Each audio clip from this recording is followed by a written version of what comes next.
This is the Read to Lead podcast, episode 535.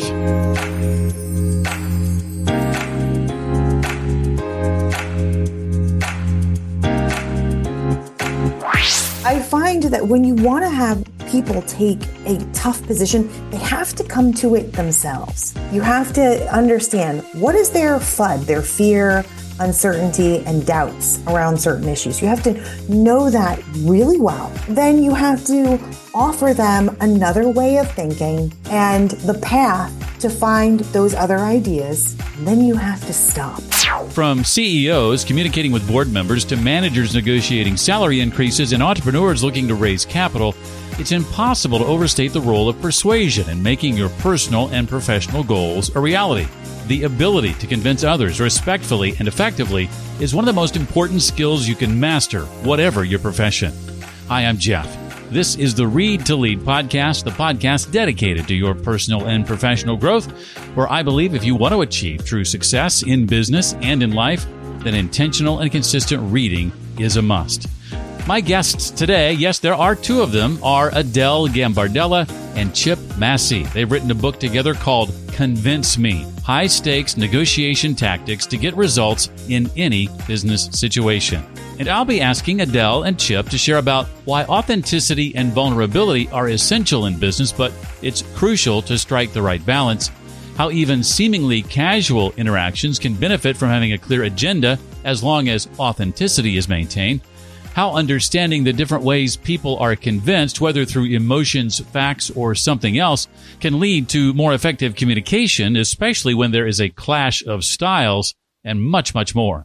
Inside the Read to Lead community at jeffbrown.me, our theme for the month of July 2024 is self-improvement. I'm looking forward to meeting with Read to Lead Plus members this Thursday for a self-improvement Ask Me Anything with yours truly. And then next week, our guest expert is Scott H. Young. He's author of a book called Get Better at Anything, 12 Maxims for Mastery. If that title or author sounds familiar to you, it might be because he was our guest 2 weeks ago right here on the podcast. Your chance to meet him next week as we talk about getting better at anything and self-improvement more broadly. In fact, 25 Read to Lead Plus members are going to be getting a free copy of Scott's book, Get Better at Anything. You could be one of those. That's just one of the perks that come along with being a member. You often get free copies of books from guest experts that visit our community.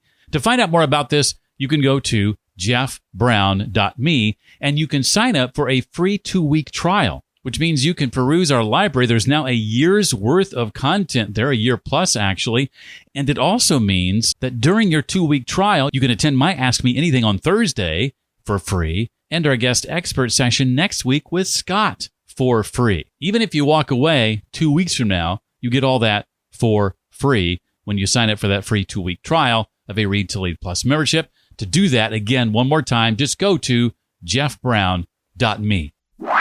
Adele Gambardella, a celebrated PR strategist and crisis management consultant, has worked with major clients like Facebook, Lockheed Martin, and more, and has been honored as a woman who means business by the Washington Business Journal. Chip Massey, a former FBI hostage negotiator, brings his expertise from 20-plus years in law enforcement to the business world, teaching sophisticated negotiation techniques to leaders at companies like Goldman Sachs and Samsung. Together, they combine their unique backgrounds to offer unparalleled insights into negotiation and communication strategies. Their new book is called Convince Me, High-Stakes Negotiation Tactics to Get Results in Any Business Situation. Well, I'm so excited to have the two of you here. Adele, ladies first, I'll start with you. Welcome to the Read to Lead podcast. Thank you. And Chip, likewise, welcome.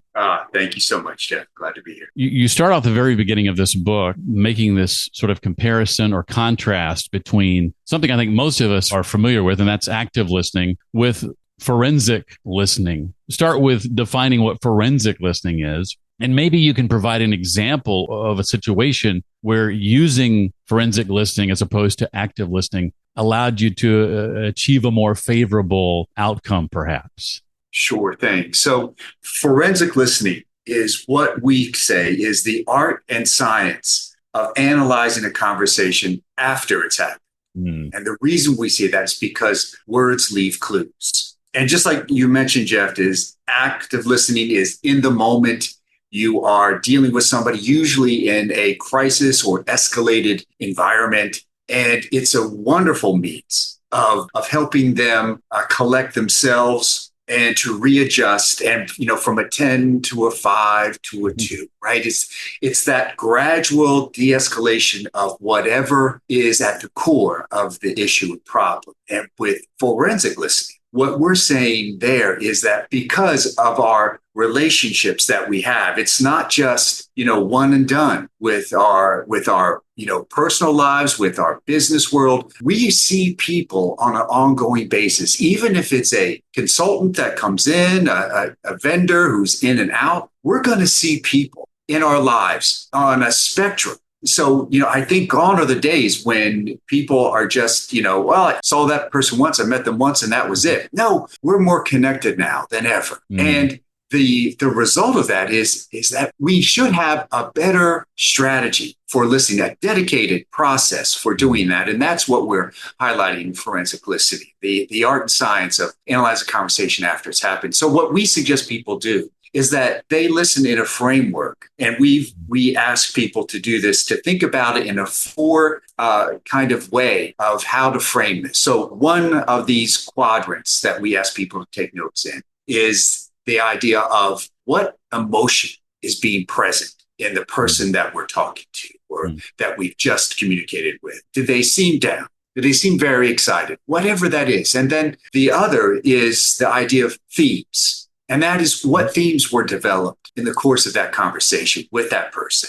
And next is going to be body positioning. And Jeff, we differentiate body positioning from body language in that we say in body positioning, we are all creatures of movement in our world and how we are interacting and positioning ourselves to one another. And that's an important thing to realize and remember and take in as a part of this dynamic, right? Because you know how the saying goes, Jeff, well, if a person was standing there, they had their arms folded in front of them, they were probably resistant to what I had to say, or they were angry or something. Well, it's also true that sometimes people just like to stand with their arms folded, right? Right. So there's a give and take. And if you can bring together more of how where are they animated? Where are they seem to be charged? And when do they seem to pull back and maybe kind of blade away from you? You know, all these are indicators. And the last is their voice, is the pitch, tone, and cadence of their voice. And what we say is that if you bring in all 4 of these to a conversation that you're either having or you've had, then you're going to be so much better at connecting with that person, because now you have a more robust idea of what that encounter was, what the purpose might have been. You know, because a lot of times we go into a meeting or a one-on-one client talk and we think it's one thing. And we're there for a stated purpose. You know, it's on driving analytics that's going to produce what we need the framework for our AI to be. And in reality, that person seems to be just talking about the lack of connection they're experiencing in their lives. And so what you want to do is then make note of that. And just like, so to reference your point, Jeff, is like, imagine this. This is how it could be used is what if you came to that person 2 weeks later and said to that person, you know, I've been thinking about the conversation that I had with you.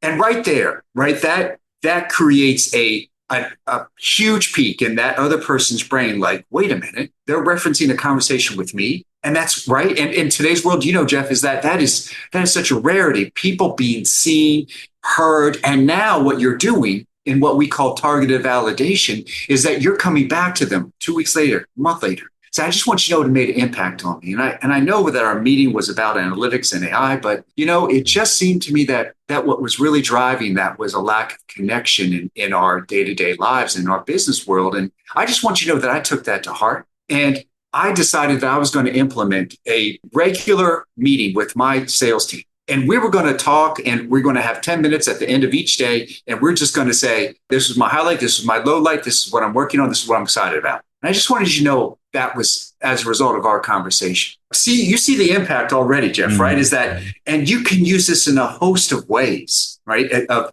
a deeper connection with another person. Adele, your skill set and Chip's seem to really complement one another. I think the fact that we have a book from the two of you is proof positive of that. What are some of the ways you feel like your skills complement his skill set? Yeah, so thank you for that question. One of the things I think is important in the overlap of two very different disciplines, right? I mean, if you think about it, right, his job was really to keep everything undercover and under wraps and investigate and do whatever's necessary. And my job is literally to promote and to put things out there, right? So complete opposite ends of the spectrum. And sometimes actually help people hide when necessary, right? With crisis communications as part of my skill set. The nice thing is I am the type of person when I get involved in a crisis and we have a client call us and they might reach out and they say, we're in trouble. And I'm like, okay, you need to do these 5 things. You need to do these 5 things in this order immediately. And while I'm trying to take in their emotional state, it can be very difficult to be the implementer and the person who's literally like, you've got to do these things and really quickly, and be the person who's also providing emotional compassion and empathy. And so what Chip does is like, it's this great balance where I'm coming in and I'm like, you need to do this thing right away. And just like, let's talk about how you feel about doing this thing right now. What's stopping you from not doing it? So he's more mindset focused and I'm more, here's what we need to do to get it done, right? And you need both, especially when people are facing their fears or a stressful situation. And so while it's not hostage negotiation, right? It's not at that level to the executive whose reputation is on the line, whose legacy is on the line, whose company is in the limelight for the wrong reasons. It can feel like that level of stress. And so stress is relative. And I think what we offer that's so different than other people in the market is this really cohesive approach where you're not just going to deal with the crisis. Yes, that is part of it. We are going to solve it and get you through it, but we're also going to make you feel okay about it, feel okay about the mistakes, address the mitigation you might need.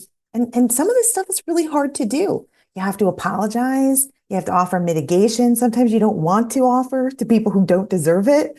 Right? You have to, let people save face that, again, you don't want them to save face.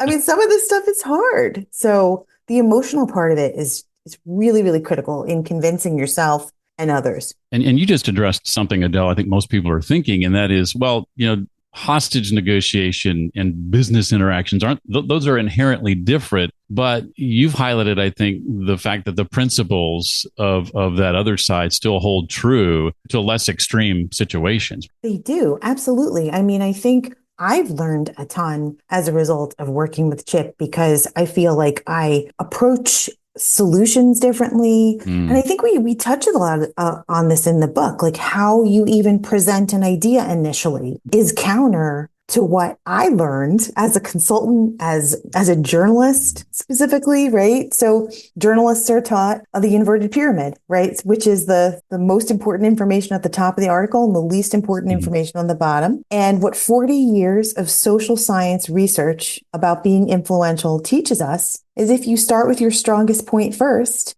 no one will ever listen to you.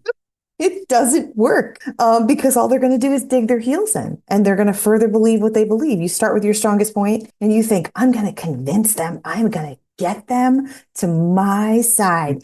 And 10 seconds later, after I give my really amazing point, they're going to close their book and they're going to be like, meeting's over.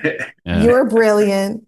Thank you. That just never happens, right? Like never. You mentioned that sharing your ups and downs makes you instantly more convincing. And I think many are hesitant to be vulnerable, particularly in professional settings. Maybe you can offer some advice on finding the right balance between authenticity and vulnerability in business interactions in particular. Well, from one perspective, I was thinking when you were just saying that, Jeff, is that when we work with executives and CEOs of companies, and what we find is that there is a pronounced difference in the way male and female executives position themselves and see the problem. we love and prefer, if we could, to be able to work with the female CEO all day. The reason for that is because they readily understand and get the fact that what is the problem at hand and how is it best solved, and know all the pitfalls down. That's not to say that male CEOs are horrible, not at all. But here's the difference. If I go into a CEO's office, male, and I ask him, I say, tell me about your greatest fear in this moment. They're going to say, fear. You go 3 doors down and bring up fear there. That it's not here. I don't know what you're talking about, right? Right. But if I go to the female executive, we say to her, what is your biggest fear? Oh, well, okay. I've got this, I've got that, I've got my comms person, I got, my advertising pullouts, easily to talk about. And that's one of the things is that just because you're uncomfortable with an area, one of the best ways to bring about a change in somebody and how they perceive that is first starting with yourself, right? Is that you are the vulnerable one. And that doesn't mean that you open up your entire closet and dirty laundry. But what you do say is something like, I've had fear in this almost exact situation. Here's how it affected me. And I don't know if you're feeling the same thing or not. It starts with that kind of conversation, that kind of openness. And you're not going too far. You're not saying, here's all the problems with me. But you are bringing up the fact that, you and I share the same thing, the human condition. And we all have emotions around certain issues and in certain periods of our lives and in certain instances like this. You know what, Jeff? I think one of the reasons why that's true, there's many reasons, right? Sexism at its core, right? But mostly one of the reasons is women seem to take responsibility for everything. When something goes bad, right? Women take it all on. It is all on their shoulders. They want to solve the problem completely themselves. They're totally responsible for it. Whereas the opposite sex kind of is like, who else is to blame? Where else can I turn this around? No. I mean, so not to get into too much controversy with that, but right. So I think that there is some degree of like self-deprecation and like wanting to fall on their sword. And like, so we have to just talk sometimes to executives in different ways. And you know what? Some people are much better on the emotional intelligence side than other people. It's just, it just varies, Yeah.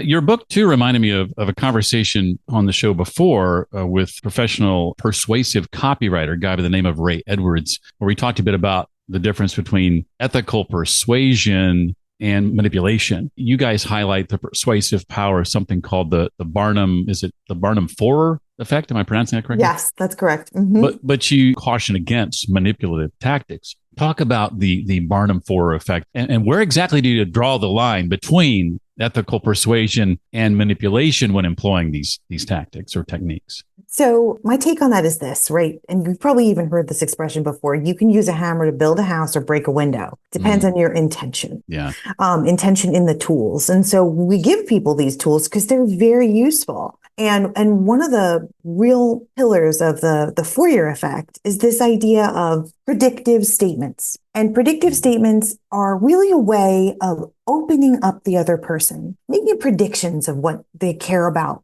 what they're intentional about really in their career and professional life. And most of the time we don't talk about those things, but it can really allow someone to open up without asking them a direct question. So you might say something like, you have an enormous amount of untapped potential in this area, but I see that you're holding back, and just stop. And what's going to happen for anyone who you make that statement to is they're going to tell you what their untapped potential is. Because most of us, we're not asked those kinds of questions, or we're not given those kinds of statements. So when someone takes the time to say, you're like this, I mean, I know I have these conversations with my friends I've been friends with for 30 years, but I don't have those conversations at work, right? Like, I mean, your friends can say things like, you've always been like this. And they just make that statement.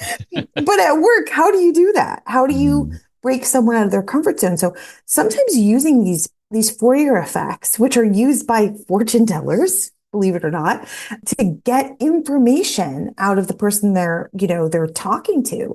And people are so enamored with their own point of view that they actually think it's a mystical power. That's got to show you how unseen people feel, right? That they have to pay somebody $50 to think about the other side in order to get the same level of validation you could give them just using the same technique in the book. Go look it up. It works.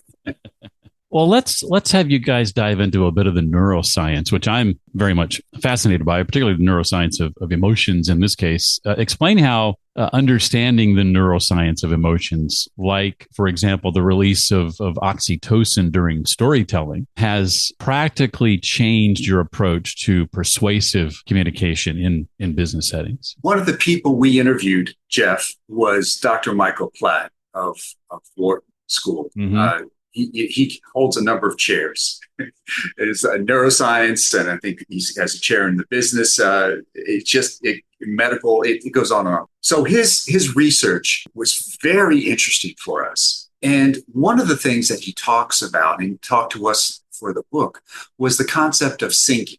And he said that when a speaker is in front of an audience, there is a point where certain portions of people within that audience are going to sync with the person that's lecturing. And he said, now it may not be everyone. In fact, it's very rare for everyone to be in sync, but there will be a portion of this group that is in sync. And he thought this was fascinating, went on to study it, and using brain waves, he did some research with some other researchers. And he found out, for example, and this has been repeated and is pretty widely known, is that if you work on a group activity, non-competitive, but a group activity, and like the one he does is Legos, is that he puts the brainwave helmet on people that he has to come forward and do this, right? So there's a Lego table out front, and he says, I want you guys to build something. And you see the brainwaves when they start. He puts it on a screen, and how there are different waves, patterns going on. As it continues, and as they're joining together in this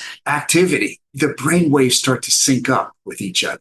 And this is, I think, such a strong call for us to understand that we can connect to individuals on several levels. And this is just one of the ways where it manifests itself as hey, if we're working together on something and the goal is clear and the path forward is clear, and I'm doing the right things as a leader for that, it's unstoppable.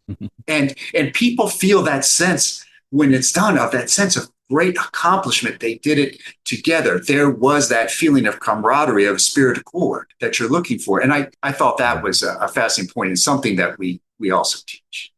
Talk about what distinguishes a competent negotiator from a natural negotiator. What are some practical steps that we can take to bridge the gap and develop the qualities of a more natural negotiator? I think negotiation is truly just reading the other person in a way that most people don't, right? And so I think when you talk about a negotiation, it's often like, I'll give you this and you take that, and it's a back and forth, and it's a tussle. And actually, negotiation, really good negotiators understand it's the totality of the relationship as you're negotiating with the other person. And in order to be a natural negotiator, you zone in on what's important to the other person, and you act from that point of view, right? So if you get someone on the phone and they are solely focused on price, even though that may not be your strongest point in the negotiation, you still have to go to where they want the negotiation to go. Now,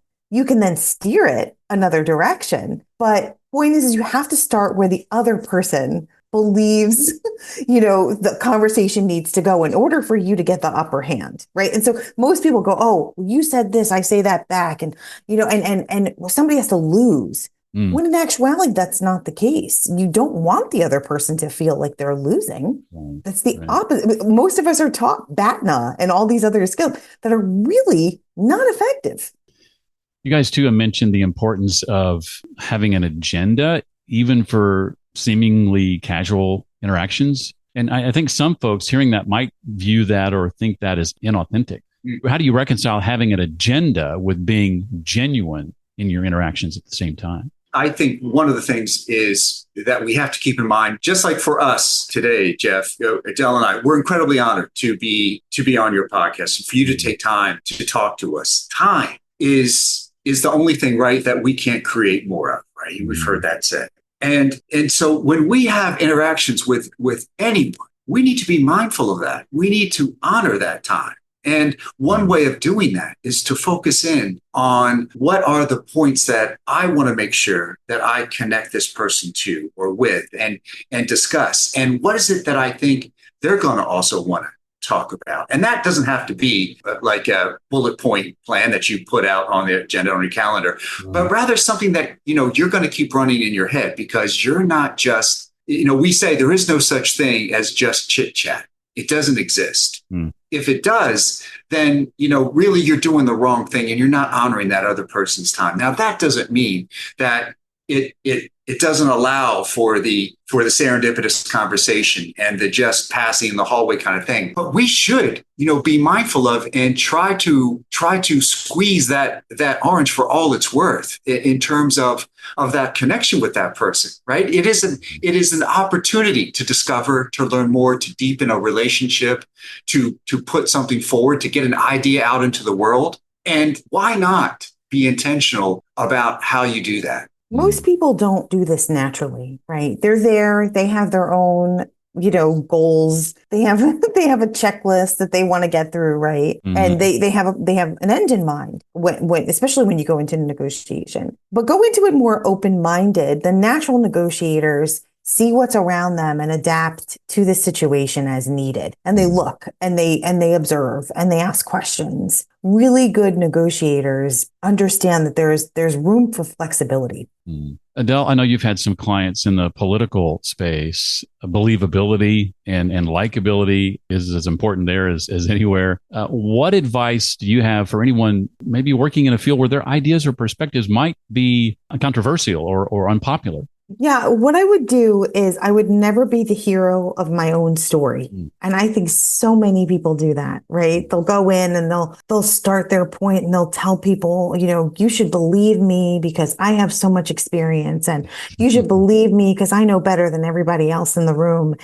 And what you should do first is really, throw it out to the room, ask people questions, get their perspectives, see what the temperature of the room is first about the idea, and then come in at a lukewarm temperature. Don't come in don't come in hot, right? Like as they say, right? Because if you do, all you're going to do is make the room go, I believe her or I don't believe her. And if you start at those types of polarizing places, you're not going to get people to where you want them to go. So instead, see what the room is feeling, see what other people are, even if you have a controversial point of view, understand where that controversial point of view has to come in. I used to work a lot in the association space, a lot of lobbying groups. Mm-hmm. They had positions on the Hill, they would take stands, and they would want so much to go to their constituents and take the most stringent stand they could possibly take on an issue. Mm-hmm. And every time they did that, their members would be like, no way, that's not what we think. And by the time they were done, their position was lukewarm water. They could have said nothing and it would have had the same result. I find that when you want to have people take a tough position, they have to come to it themselves. You have to understand what is their FUD, their fear, uncertainty, and doubts around certain issues. You have to know that really well. Then you have to offer them another way of thinking and the path to find those other ideas. And then you have to stop. You have to have the discipline to stop. And most of us want to keep going. We want to go all the way to rejection, right? We want to take it all the way down. But what you're doing is something neurological, which is you're unfreezing people's cognitive biases. And that can't happen automatically. So you have to go in, you have to understand what the room thinks. You have to understand their fears, their uncertainty, and their doubts. And then you have to offer them a new perspective and let them convince themselves. No one is convinced in one meeting. It's just, I know consultants like to say it's 5 steps. It is, but it's probably 5 meetings. That's probably not what people want to hear, but it's true.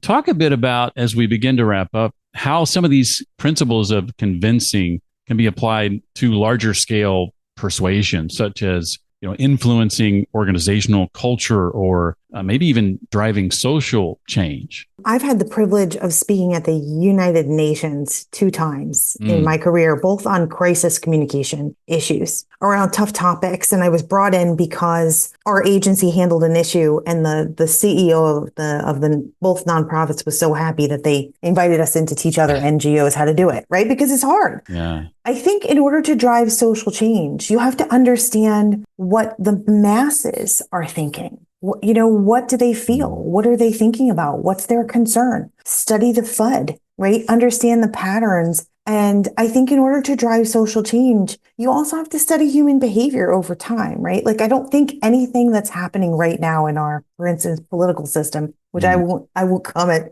too much on that, but it's not something we haven't seen before. It's happened before. But what are the patterns? What can we learn from it? How do we shift people's perceptions? The one way to do it is to understand, what are people's fears?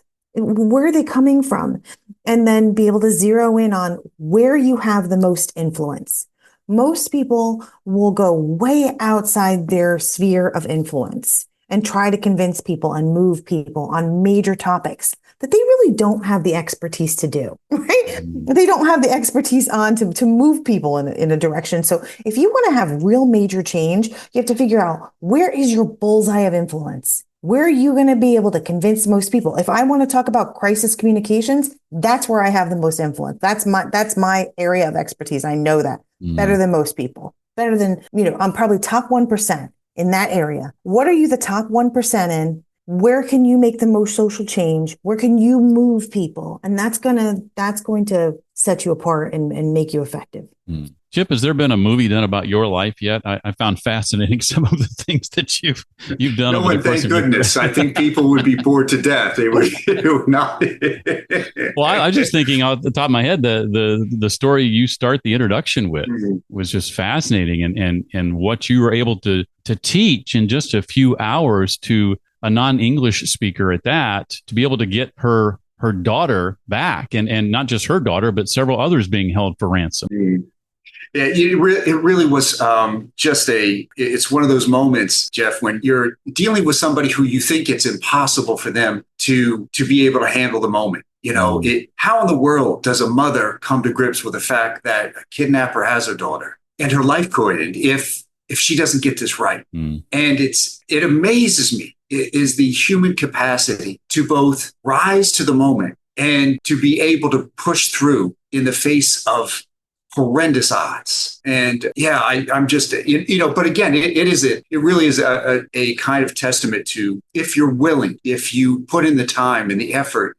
And like in your book, Jeff, what you describe in your book is, here are the ways that I can get you to read more books. Here are the things, if you look at your, how much time are you spending on social media? What goals do you have set around this? What is your ebb and flow in your day? When can you fit this in? How do you make it a habit?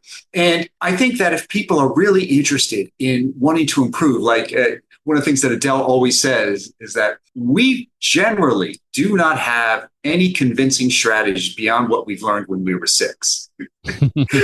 We use the same ones.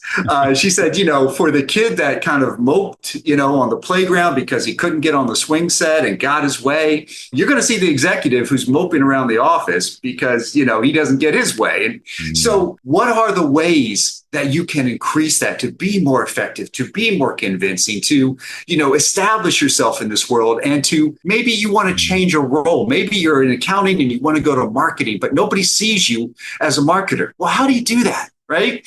And if you're passionate about, if you want to do that, the work to get there, it's absolutely available to you. You just got to apply. And it's like books are so amazing, because one of the things I think about, and is even as we wrote this book, it's like, I can't remember everything that we put in the book, because it is so much of my career and my life and my perspective, and Chip's life and his perspective, and the collective. If you want to learn 40 years of convincing strategies, it's in the book, right? And most books have this expert who's just willing to tell you everything they know if you take the time to read it. I mean, like I've been in awe of so many business books that I've read where I'm like, oh my gosh, they've given away everything. If the person would actually implement it, it's right there, right? And if you want to be more convincing, there are like 50 tactical strategies in this book to do it.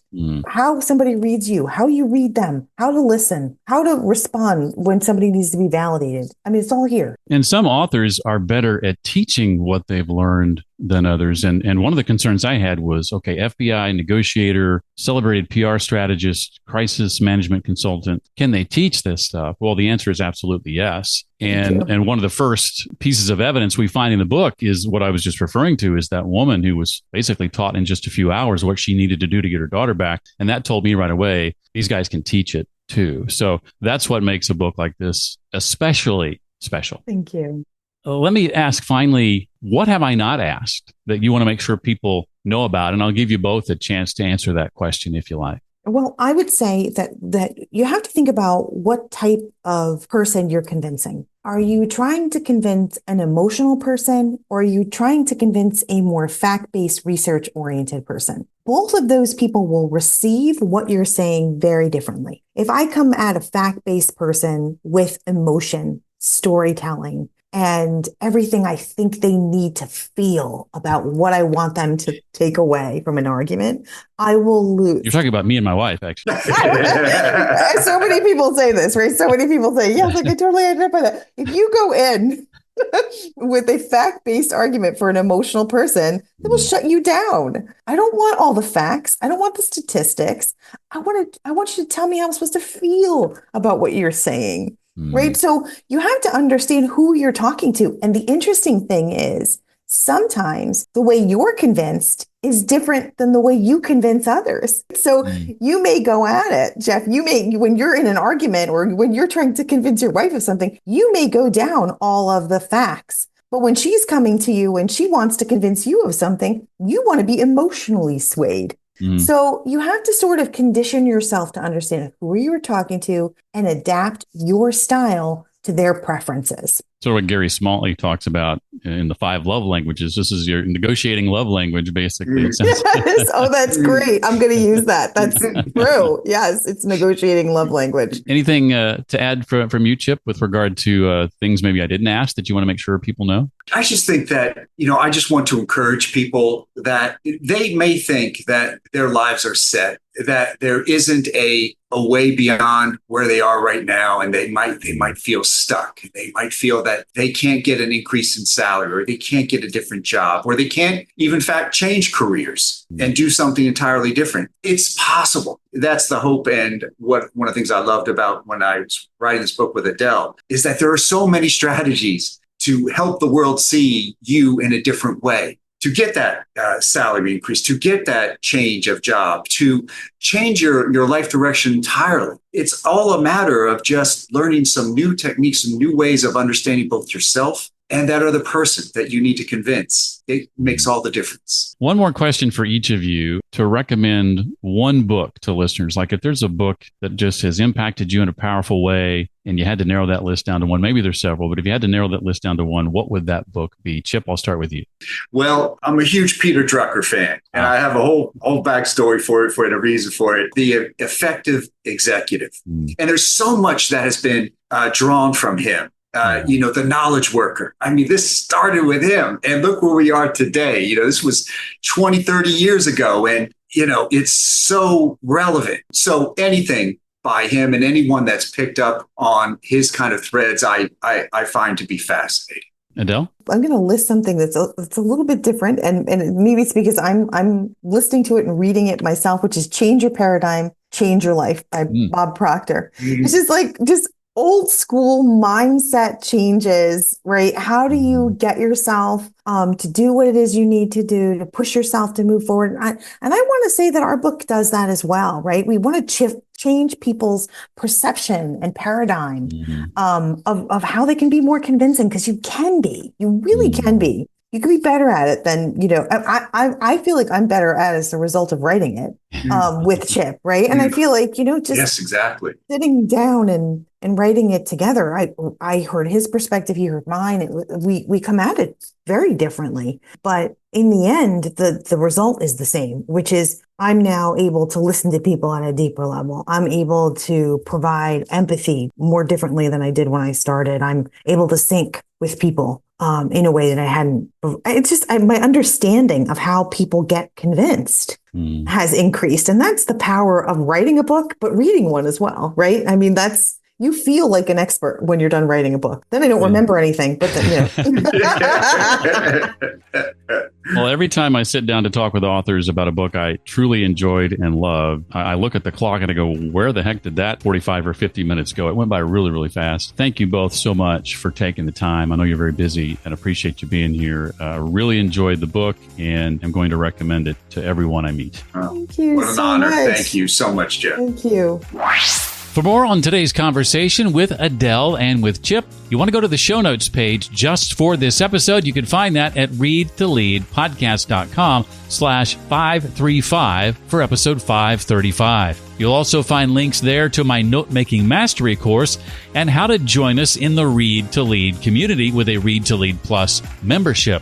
When you sign up for a free 2-week trial this week, you get to attend my Ask Me Anything coming up this Thursday, as well as next week's special guest expert visit by Scott H. Young, who was on the show just a couple of weeks ago to talk about his book, Get Better at Anything, 12 Maxims for Mastery. Your chance to attend both of those live events for free with a free 2-week Read to Lead Plus trial. Our members often get free copies of our guest's book. In fact, there are 25 members getting a copy of Scott's book for free. Just one of the many perks of a Read to Lead Plus membership. One more time, go to readtoleadpodcast.com/535 or jeffbrown.me to find out more. That does it for this week. Hope to see you next time. Until then, as always, remember, leaders read and readers lead.